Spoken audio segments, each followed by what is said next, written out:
नमस्कार दोस्तों, स्वागत है आपका अनुपमा एस अकेडमी में। भारतीय इतिहास की सीरीज में आज हम प्रमुख पुस्तकें और उनके रचनाकारों के विषय में देखेंगे। आपने प्रीलिम्स की परीक्षा में बार बार देखा होगा कि आपसे बहुत सारी पुस्तकों का नाम दिया जाता है और फिर पूछा जाता है कि इसके रचनाकार कौन है या किसने इस पुस्तक को लिखा है। तो इससे संबंधित प्रश्न प्रारंभिक परीक्षा में हर साल कम से कम 1 से 2 क्वेश्चन जरूर आते हैं।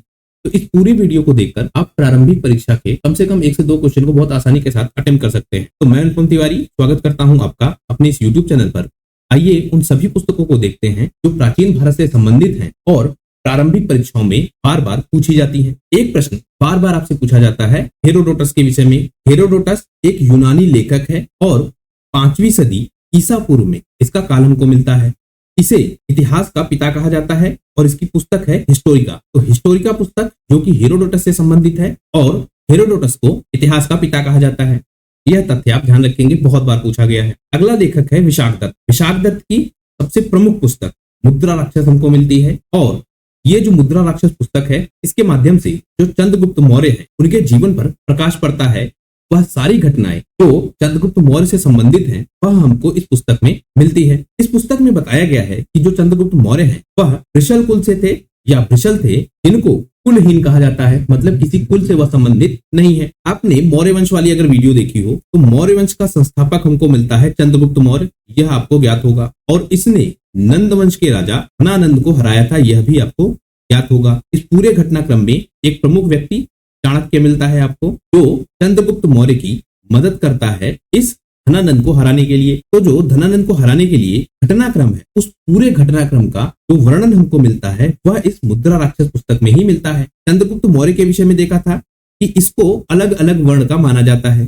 कुछ लोग इसको क्षत्रिय मानते हैं, कुछ लोग इसको वैश्य मानते हैं, कुछ लोग इनको इन दोनों परंपराओं से बाहर का मानते हैं। तो जो मुद्रा राक्षस है वह कहती है कि कुलहीन है और वृषल से यह संबंधित है। एक व्यक्ति मिलेगा आपको धुंडीराज। इस धुंडीराज ने क्या किया, इस मुद्रा राक्षस पुस्तक पर टीका लिखी है, यह भी आप ध्यान रखें। दूसरी पुस्तक जो सबसे फेमस है विशाखदत्त से वह है देवी चंद्रगुप्तम। अगला देखिए पाणिन। पाणिन से संबंधित भी बार बार पूछा जाता है क्योंकि इन्होंने अष्टाध्यायी की रचना की और यह नंद शासक महापद्मनंद के मित्र थे। तो पाणिन की पुस्तक अष्टाध्यायी बार बार आपसे पूछी जाती है। अगला लेखक वराहमिहिर।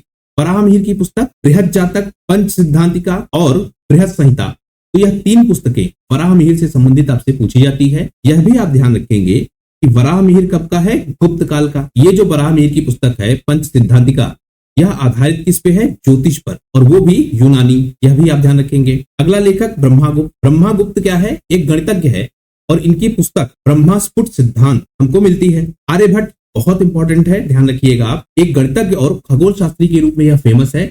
इनसे संबंधित प्रश्न बार बार आपसे पूछा जाएगा। आर्यभट्ट की पुस्तक इन्होंने लिखी है जिसमें इन्होंने बताया है कि सूर्य स्थिर है। जब भी हम यूरोपीय इतिहासकारों को देखते हैं या यूरोपीय खगोल शास्त्रियों को देखते हैं प्राचीन काल में, तो वो सब कहते थे पृथ्वी स्थिर रहती है और सूर्य घूमता है, मतलब सूर्य जो है चक्कर काटता है पृथ्वी के चारों तरफ। लेकिन आर्यभट्ट ने यह सिद्ध किया कि सूर्य स्थिर है और पृथ्वी घूमती है। इसके अलावा इन्होंने जो पृथ्वी की परिधि है उसके विषय में भी बताया, और वह गणना कहां से की, चंद्र ग्रहण और सूर्य ग्रहण के कारण। तो उन दोनों घटनाओं से इन्होंने पृथ्वी की परिधि का भी अनुमान लगाया। एक पुस्तक और ब्रह्मा सिद्धांत, फिर सूर्य सिद्धांत और दशमलव का जो स्थानिक मान है उसकी खोज भी किसने की, आर्यभट्ट ने। तो आर्यभट्ट से संबंधित 2-3 चीजें आप ध्यान रखिए। आर्यभट्ट की सबसे प्रमुख पुस्तक जिसमें इन्होंने बताया कि सूर्य स्थिर है और पृथ्वी घूमती है, ब्रह्मा सिद्धांत पुस्तक, सूर्य सिद्धांत पुस्तक और दशमलव का जो स्थानिक मान है उसकी खोज भी आर्यभट्ट ने की है। अगला लेखक नागसेन। नागसेन की एक पुस्तक जिसको कहते हैं मिलिंद पन्ह, यह सबसे फेमस है, बार बार इसको पूछा जाता है। लिखा किस भाषा में गया है, पाली भाषा में, यह आप ध्यान रखेंगे। जो इंडो ग्रीक शासक था मिनांडर, इसकी चर्चा हमने अपने प्रीवियस वीडियोस में की है। तो जो ये मिनांडर है इसकी चर्चा होती है नागसेन से और बहुत लंबा वार्तालाप मिलता है दोनों के मध्य, तो उसी को इस मिलिंद पन्ह में लिखा गया है। तो नागसेन की पुस्तक मिलिंद पन्ह, मिनांडर और नागसेन की चर्चा है। कल्हड़ की पुस्तक राजतरंगिणी जो कि बताती है कश्मीर का इतिहास, यह ध्यान रखेंगे। इसके अलावा आप ध्यान रखेंगे कि इस पुस्तक में 8 तरंग है और 8000 श्लोक है। यह जो 8 तरंग है इसको भी पूछा गया है कि राजतरंगिणी में कितने तरंग हैं, तो आप ध्यान रखेंगे कि 8 तरंग हैं। इसकी रचना कब हुई, राजा जय सिंह के काल में, जिनका शासनकाल है 1128 से 1149 ईस्वी। उन्हीं के काल में कश्मीर के इतिहास से संबंधित यह पुस्तक है। बाद में हमने देखा कि कश्मीर का शासक होता है जैनुलाब्दीन और इसके द्वारा संरचित दो विद्वान, एक जूनराज, दूसरा श्रीवर, इन्होंने इस राजतरंगिणी की पुस्तक को आगे बढ़ाया या इसमें और विस्तार किया, यह भी आप ध्यान रखेंगे। तो कल्हड़ की पुस्तक राजतरंगिणी बहुत इंपॉर्टेंट है, ध्यान रखिएगा। फिर हमको मिलते हैं कालिदास। कालिदास से भी संबंधित बहुत सारी पुस्तकें हैं जो बार बार पूछी जाती हैं। कालिदास के विषय में आप ध्यान रखेंगे कि इनको शेक्सपियर भी कहा जाता है। हालांकि शेक्सपियर बाद के हैं, कालिदास पहले के हैं, लेकिन अब पश्चिम के इतिहास लेखकों का कुछ इस तरह से वर्णन है कि कालिदास को भारत का शेक्सपियर कहा जाता है। कालिदास के विषय में आप ध्यान रखें कि यह चंद्रगुप्त द्वितीय के दरबारी कवि हैं। चंद्रगुप्त द्वितीय कौन? गुप्त वंश का राजा। तो गुप्त वंश से संबंधित हमको मिलते हैं कालिदास, और चंद्रगुप्त द्वितीय के दरबारी कवि के रूप में हमको मिलते हैं। इनकी पुस्तकें जरूर याद रखिएगा, बहुत इंपॉर्टेंट है और बार बार इनसे प्रश्न पूछा जाता है। पहली पुस्तक मालविकाग्निमित्र। मालविकाग्निमित्र में हमको नाटकों का समूह मिलता है, और कितने नाटक? 5 नाटक। इसके अलावा जो अग्निमित्र है, यह भी पूछा गया है कि किसके बारे में यह पुस्तक है। इस मालविकाग्निमित्र में जो अग्निमित्र है, अग्निमित्र कहाँ का? शुंग वंश का राजा। तो अग्निमित्र और मालविका, इनके बीच की जो प्रेम कहानी है वह हमको मिलती है। और अग्निमित्र पुष्यमित्र शुंग का क्या था? पुत्र था। हमने देखा था मौर्य वंश, और मौर्य वंश के बाद आता है शुंग वंश। यह आपको याद होगा। स्थापना किसने की? पुष्यमित्र ने। इस पुष्यमित्र का जो पुत्र है अग्निमित्र, उसी से संबंधित यह पुस्तक हमको मिलती है। दूसरी पुस्तक ऋतुसंहार, बहुत फेमस है। मेघदूत की रचना भी कालिदास ने की है, बहुत बार पूछा गया है। रघुवंश महाकाव्य, कुमार संभव, अभिज्ञान शाकुंतलम, यह पुस्तक भी बहुत इंपॉर्टेंट है। और विक्रमोर्वशीयम, यह पुस्तक भी इंपॉर्टेंट है। सूरदास के विषय में देख लेते हैं। प्रश्न इनसे संबंधित थोड़ा कम पूछे जाते हैं, लेकिन हमने देखा है कि 1-2 साल के अंतर में सूरदास से संबंधित प्रश्न भी आते हैं। तो इनकी पुस्तक सूरसागर जरूर याद रखिए, सूर, सारावली और साहित्य लहरी। साहित्य लहरी बहुत इंपॉर्टेंट है, बार बार ये पूछा गया है। तो 3 पुस्तकें हमको सूरदास से संबंधित याद रखनी है। इसके बाद तुलसीदास। तुलसीदास से संबंधित एक तो रामचरितमानस, यह तो सबको याद होगा। उसके अलावा जो ज्यादा पूछा जाता है विनय पत्रिका, कवितावली और गीतावली, यह तीनों ज्यादा पूछा जाता है। और इनमें से भी विनय पत्रिका, यह सबसे ज्यादा बार पूछा गया है। तो विनय पत्रिका आप जरूर याद रखिएगा, रामचरितमानस आपको याद रहेगा, कवितावली और गीतावली यह भी तुलसीदास की ही पुस्तक है। सूरदास में आप ध्यान रखिएगा साहित्य लहरी, बहुत इंपॉर्टेंट है। अगला लेखक राजशेखर, इसकी जो पुस्तक है काव्य मीमांसा, बाल रामायण, बाल भारत, विदुषाल भांजिका। तो बाल रामायण, काव्य मीमांसा, यह याद रखिएगा। और एक पुस्तक जो विदुषाल भांजिका है, यह भी आप ध्यान रखिएगा। दंडिन की पुस्तक काव्य दर्शन और दक्ष कुमार चरित। दक्ष कुमार चरित इंपॉर्टेंट है ज्यादा। तो दंडिन की 2 पुस्तकें हो गई। अश्वघोष, इससे संबंधित भी प्रश्न बार बार पूछा जाता है। तो अश्वघोष के विषय में अगर हम देख लें तो यह जो कुषाण शासक है कनिष्क, उसके ये राजकवि है, ध्यान रखिए। और इनकी तुलना, अश्वघोष की तुलना मिल्टन, गेटे, कांट तथा वॉल्टेयर से की जाती है। इनकी 3 प्रमुख रचनाएं हैं। इनके 2 महाकाव्य हमको मिलते हैं, एक बुद्धचरित और दूसरा सौदरानंद। ये जो आपका सौदरानंद है, यह जो बुद्ध का सौतेला भाई है सुंदरनंद, उसने किस प्रकार से बौद्ध धर्म को ग्रहण किया, उसके विषय में यह पुस्तक हमको मिलती है। 18 सर्ग इस पुस्तक में हमको मिलते हैं। नाटक ग्रंथ भी हमको मिलता है अश्वघोष का, जो है सारीपुत्र प्रकरण, इंपॉर्टेंट है, पूछा गया है। तो सारीपुत्र प्रकरण यह हमको अश्वघोष से संबंधित मिलता है। अगला देख लीजिए हर्ष। हर्ष बहुत इंपॉर्टेंट है। ये जो आपका हर्षवर्धन है राजा, ये वही हर्ष है, ध्यान रखिएगा। तो प्रियदर्शिका, जिसमें वत्सराज, उदयन और अंतःपुर की प्रणय कथा है। 4 नाटकों का यह संकलन है प्रियदर्शिका। दूसरा रत्नावली, जो कि 4 नाटकों का ही संकलन है। और जो वत्सराज है, उदयन और उनकी रानी वासवदत्ता की एक परिचारिका थी, मतलब सेविका थी, नागरिका, उसकी प्रणय कथा है। उसके अलावा तीसरी पुस्तक नागानंद, जो 5 अंकों के साथ है और बौद्ध धर्म का इसमें प्रभाव दिखता है। हर्ष के बारे में कहा जाता है कि यह एक महान कवि थे, महान लेखक थे, और वीणा वादक के रूप में भी हर्ष हमको मिलते हैं, यह भी आप ध्यान रखिएगा। हर्षकालीन जो सिक्के हमको मिलते हैं, उस पे वीणा बजाते हुए इनका चित्र हमको मिलता है, यह भी इंपॉर्टेंट है। इसके अलावा जो जयदेव है, इन्होंने हर्ष को हास, कालिदास, बाण, मयूर, इन सारे कवियों की श्रेणी में रखा है। मतलब यह इनके बराबर हैं, एक महान कवि हैं, और इनको कविता कामनी का साक्षात हर्ष निरूपित किया है। यह आप ध्यान रखिएगा कि इसको कविता कामनी का साक्षात हर्ष निरूपित किया गया है, और यह किया किसने है? जयदेव ने। तो वह हमको मिलता है हर्षवर्धन या हर्ष। महाकवि भास के विषय में हम देख लेते हैं। इनके 13 नाटक बहुत फेमस हैं, जिनको श्री गणपति शास्त्री ने त्रावणकोर से संकलित किया है। तो भास से संबंधित 13 नाटक मिलते हैं। यह आप ध्यान रखिएगा, नाटकों की संख्या कि कितने नाटक हैं। इनके नाम हम देख लेते हैं।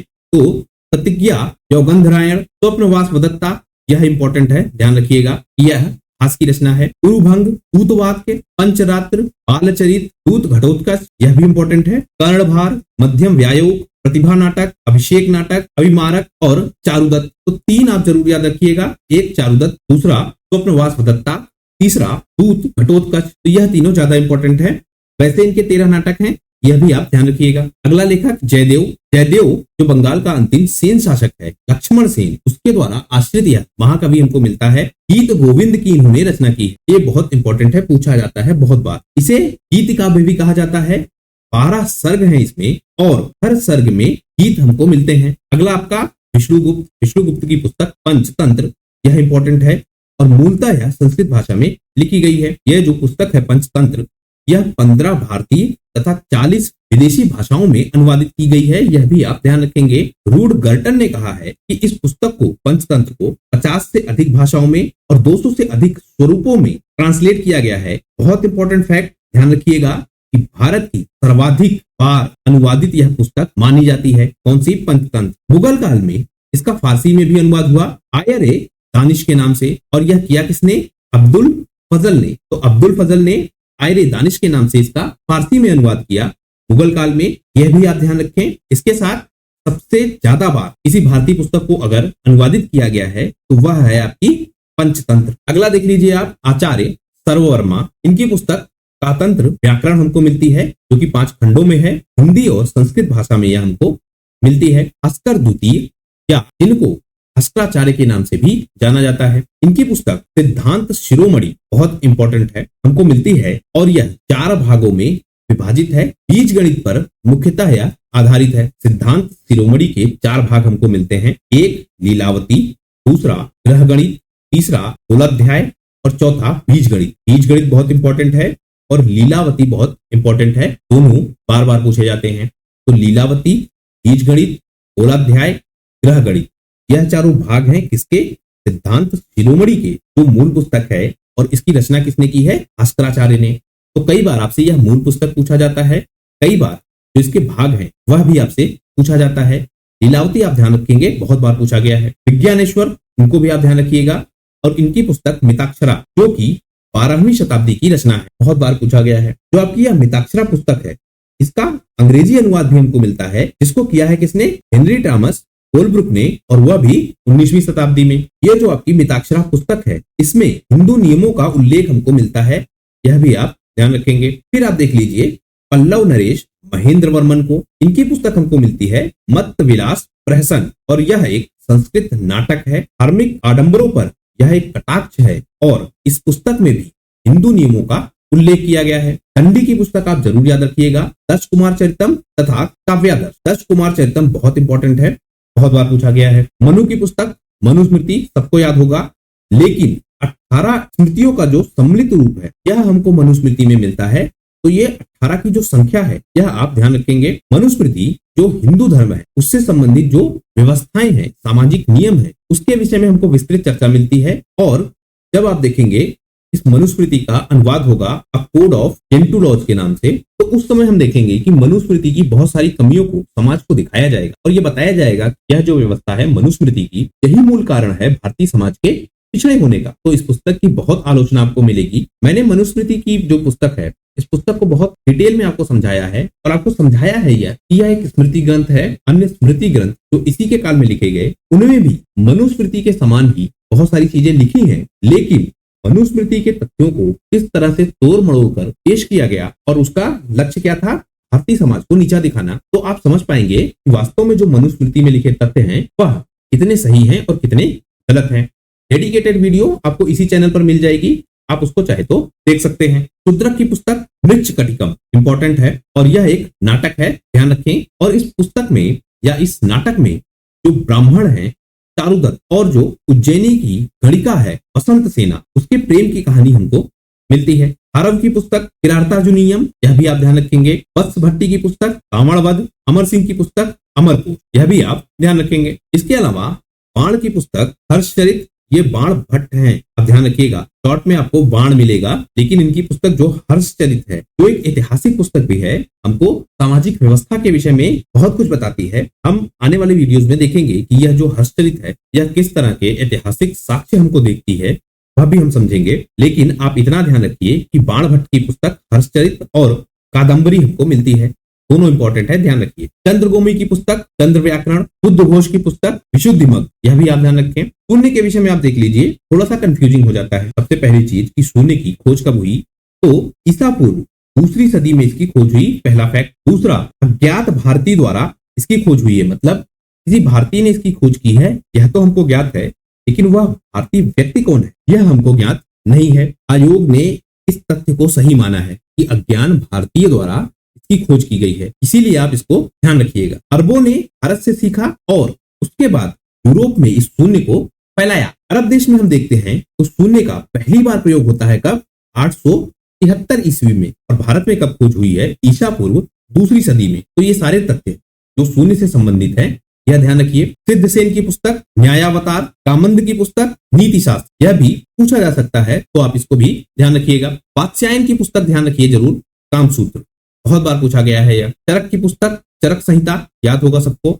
असंग की पुस्तक योगाचार, यह भी पूछा जाता है। तो इस तरह से प्राचीन भारत की जितने भी महत्वपूर्ण पुस्तकें हैं, जिनसे संबंधित प्रश्न बार बार परीक्षाओं में पूछे जाते हैं, वह मैंने आपको इस एक वीडियो में करवा दिया है। इससे अगली वीडियो जो हम करेंगे उसमें हम देख लेंगे कि कितने प्रश्न पूछे गए हैं, कब कब पूछे गए हैं और किन किन परीक्षाओं में पूछे गए हैं। तो इस वीडियो के बाद जो इसका अगला वीडियो है, इसमें हमने उन सारे प्रश्नों को लिया है जो इन पुस्तकों से संबंधित बार बार परीक्षाओं में पूछे गए हैं। तो अगर आप उसको देख लेंगे तो आपके लिए काफी आसान हो जाएगा और आने वाली परीक्षाओं में आप आसानी के साथ क्वेश्चंस को अटेम्प्ट कर सकते हैं। तो आशा करता हूं यह वीडियो आपकी परीक्षा के लिए उपयोगी होगा। अगर यह वीडियो आपको अच्छा लगा हो तो प्लीज शेयर कीजिए अपने दोस्तों के साथ, सब्सक्राइब कीजिए इस चैनल को, जिससे हम लोग ज्यादा से ज्यादा लोगों तक अपनी पहुंच को बना सकें। आपका हमसे जुड़ने के लिए बहुत बहुत धन्यवाद। आपका दिन शुभ हो।